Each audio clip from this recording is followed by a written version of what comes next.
ओ God, यहाँ तो पूरा श्रिंक भरा पड़ा है गंदे बर्तनों से। सब बर्तन जूठे पड़े हैं। अब मैं खाना कैसे बनाऊं? ये मेरी देवरानी दिव्या भी ना एक नंबर की आलसी है। सुबह जब शीला बर्तन धोकर जाती है तब तो सबके लिए नाश्ता बना लेती है, लेकिन जब शाम को यहाँ बर्तनों का पहाड़ इकट्ठा होता है तो वो महारानी अपने कमरे में चूहे की तरह डूबकर बैठ जाती है। अभी बताती हूँ मैं इसे। दिव्या, अरे ओ दिव्या, कहाँ है?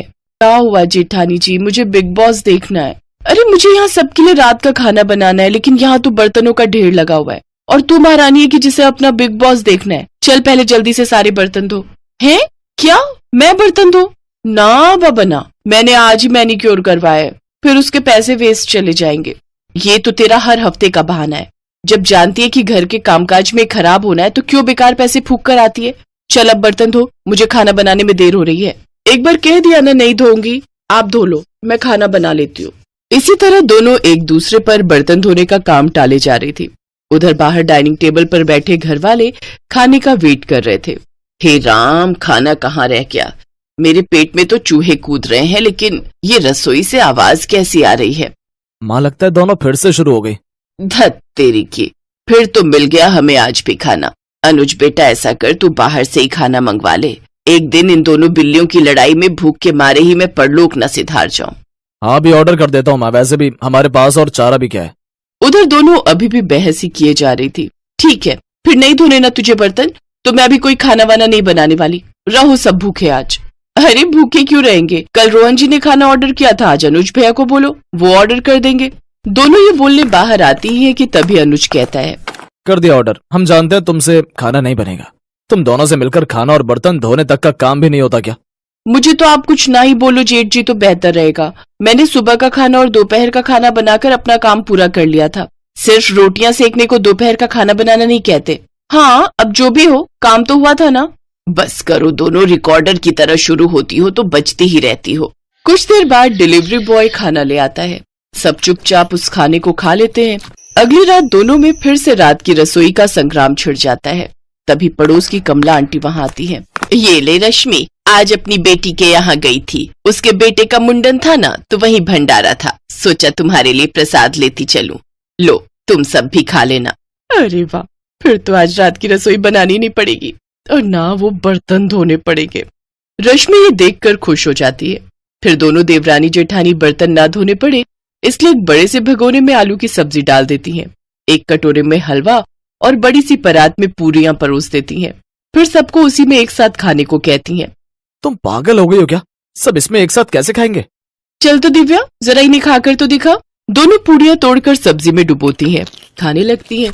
उन्हें ऐसा करते देख सबको उन पर गुस्सा तो आ रहा था, लेकिन वो खाने के अलावा उनके पास और कोई चारा नहीं था। वो रात तो जैसे तैसे कट गई, लेकिन अगली शाम फिर वही कहानी छिड़ गई। देख, कल तो कमला आंटी भंडारा दे गई थी, लेकिन आज तो तुझे बर्तन धोने ही पड़ेंगे। क्या दीदी, मैं बहुत थक गई हूँ, आज रहने देते हैं। मैं उनसे कहकर बाहर से ही खाना मंगवा लेती हूँ। ये सुनकर रोहन गुस्से में आ जाता है। चुप रहो, अपना मुंह बंद रखना। आज हम दोनों में से कोई भी बाहर का खाना ऑर्डर नहीं करेगा। जाओ दोनों रसोई में और खाना बना कर लाओ।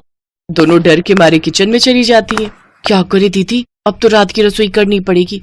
अच्छा एक काम करते हैं, आप ये बर्तन धो लो तो मैं सबके लिए पुलाव बना दूंगी। हा, आई बड़ी बर्तन धो दो, खुद धो ले समझी। और रही उन लोगों के बाहर का खाना ना खाने की बात, तो कोई बात नहीं, हम उन्हें बाहर का खाना मंगवाने के लिए नहीं कहेंगे और ना ही हम खुद घर पर बनाएंगे। मैं कुछ समझी नहीं, अभी बताती हूँ। रश्मि डब्बे समेत नमकीन, मुरमुरा और बिस्कुट लेकर घर वालों के सामने रख देती है। ये रहा आप लोगों का आज का खाना। इन दोनों का बस चलेगा ना तो हमें रोज मंदिर के बाहर लंगर में बैठकर ही रात का खाना खाना पड़ेगा। इनके रहते तो हमें रात की रसोई नसीब ही नहीं होगी।